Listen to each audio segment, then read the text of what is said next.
Hey, welcome back to the channel. I'm Chantelle. So today I am going to do a really simple and easy furniture flip on this beautiful piece that I picked up for free. Someone was giving it away on Facebook Marketplace and it's been in my little garage area for some time now. So it's about time I get it cleaned up and do something with it. If you haven't done already, please don't forget to subscribe to the channel and press that notification bell for new video releases.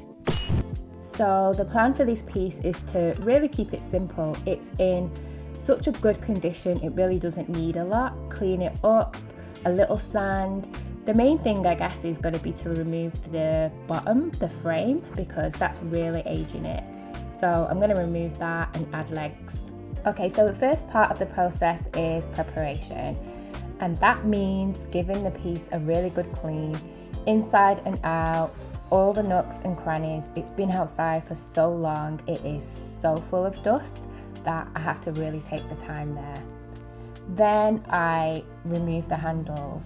I'm thinking that I want to keep these handles. I know they look a bit dowdy at the moment, but my plan is to spruce them up a little bit and use them. So after it's all cleaned, the handles have been removed, I use primer to prepare this piece. Normally, when I'm using specialized furniture paints, I don't prime because you don't need to. But today I'm just using a normal eggshell. And so for that purpose, I want to prime it because they're really not intended to be for furniture use. Like, they're fine, but it just needs that extra, step. I should also say, because I've realized that I didn't show it, before priming, I gave it a really quick sand. So I didn't have to do any repair work and it was in really good condition, but I just gave it a quick sand just to make sure it was really smooth. And this is what it looks like after being primed. Nothing special, but it's going to give us a really good foundation. When it was all primed, it was time to remove the base because I felt like it was going to really age the piece. And instead of having that base, what I'll have is some legs that I'll just attach later on in the process. So as I said, I'm just using normal eggshell paint, and this is paint that I've used in the room where this piece is going actually. And because it's been primed, it's no problem at all to be able to just use normal household paint. I do prefer using furniture paint because it requires less coats. This is probably going to need 2, maybe even 3 coats, whereas if I had used specialized paint, I wouldn't have needed to prime and it would definitely only have taken 2 coats. I'm really taking my time on the drawers here, mainly because I haven't used tape to mask off the areas where I don't want to paint. Don't do that, use tape. But I really don't like using tape. And with practice, I've become a little bit better in terms of keeping things tidy. So I use the brush for those little tricky, intricate bits, and then the roller for the wider panels and wider areas. So this is me giving it 2 coats, and as you can see, it's patchy in areas. I mean, it's still a little bit wet there, but definitely we'll need to go over it and give it 3 coats. So after it's had the 3 coats and I'm happy with it, I'm just accentuating the beading by using rub and buff in an antique colour. And using the rub and buff is just going to help it kind of stand out a little bit more, add a little bit of dimension, and just make it really blend in with the rest of the room. And all I'm doing is rubbing with my finger.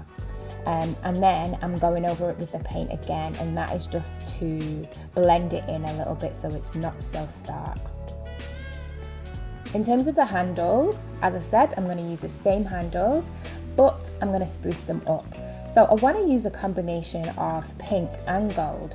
The room it's going in has a few pink pieces, and I don't want to saturate it with pink, but I do want to be able to see the pink and the gold mixed in.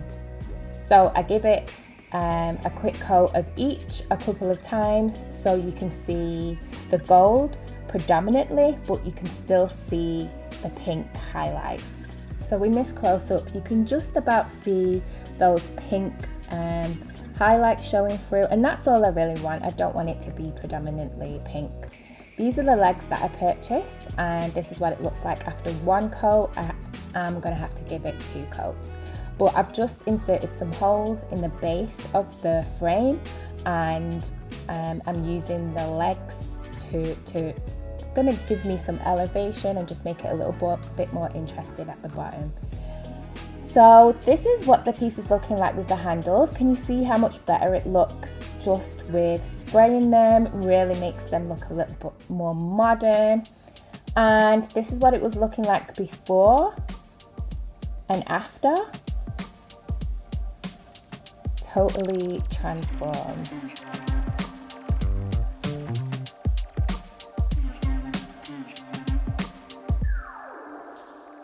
Changing the base is really giving it a contemporary feel, but the style and the handles really keeps it looking traditional. So I really love that mix of traditional and modern, and it works in this room which has a really old world feel to it. The colour of the piece is actually the same colour as this teal wall, which is directly opposite. So the metallic, the teal and the hints of pink work beautifully and just keep the room looking cohesive. It was such an easy project to do and easily something that you could do within a day. There was no repair work, all I had to do was give it a light sand and paint. So that really helped, but a really simple, easy project. Alright, so that's it for today. Thank you so much for watching. Let me know if you have any questions about the piece or the process, or if you liked it. Until next time, catch you soon.